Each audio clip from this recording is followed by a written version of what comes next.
Nissan calls the new Pathfinder the next generation SUV. That's basically code for we've largely given up on off-road. But for most of their buyers, I bet that's a bullseye. Let's check out the 2013 Pathfinder in four-wheel drive trim and platinum level. Check the tech.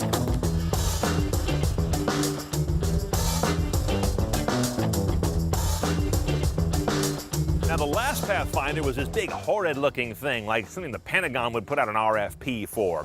This is a pretty boy. You can see it's got a lot of the DNA from the Infiniti JX. And under the skin, things are different as well. No longer body on frame. It's now a unibody vehicle, like a car. In fact, it shares a platform with the Murano and the Maxima.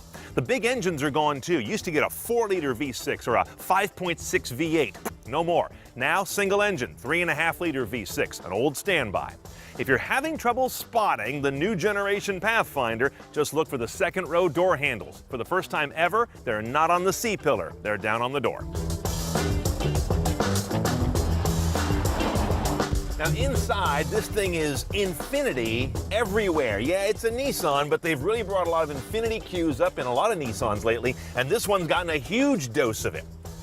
Here are the things to look for. In the center of the two dials, you've got this nice LCD screen, not that crunchy 8-bit nonsense that Nissan did forever, ruining their dashboards. Beautiful gauges as well.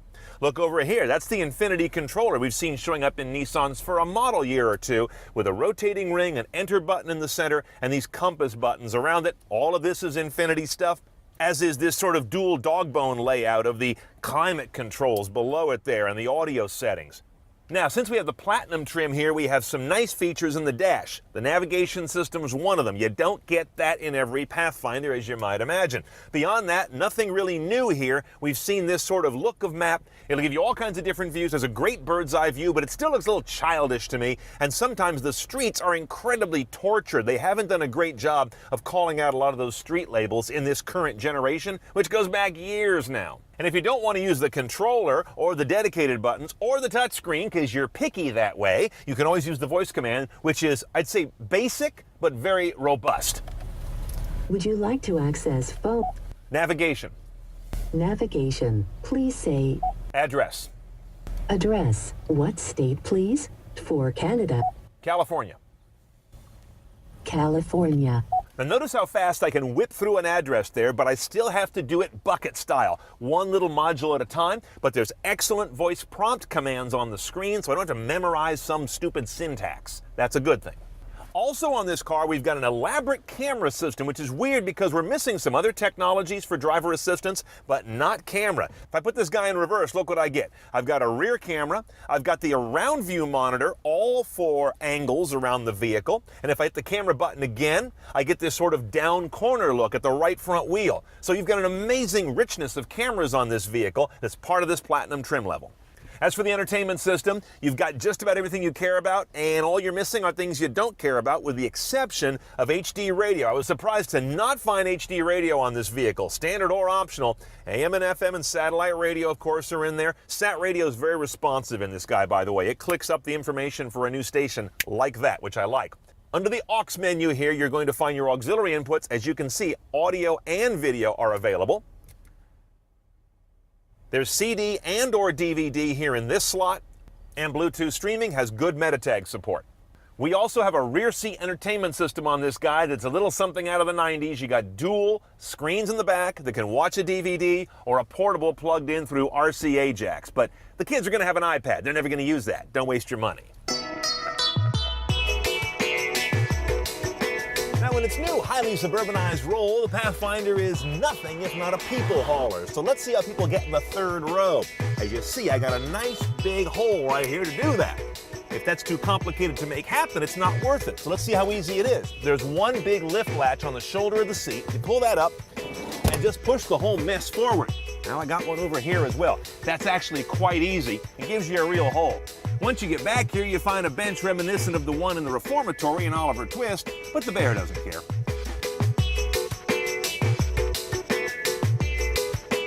I must say, Nissan deserves yet another award for this implementation of their legendary V6, in this case, for ugliest engine bay.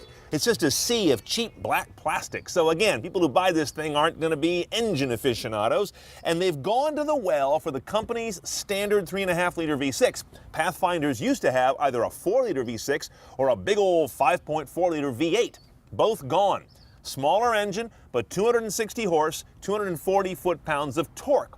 Moves this roughly 4,400-pound beast up to 60 in around 7.5 seconds. Nissan doesn't actually publish a number, while delivering 1925 mpg, and that's all-wheel drive. That's a pretty good number for the size and weight of this vehicle being lugged around by this engine. If you go with two-wheel drive, you get a little bump in mpg to 2026. And I'm intrigued how they've lifted a number of engine components relatively high in the engine bay. This upper level of the air intake, for example, is way up here. It's this kind of off-road technique when you want a vehicle to ford deep water. Only time this thing's going to ford deep water is when a water main breaks at the mall.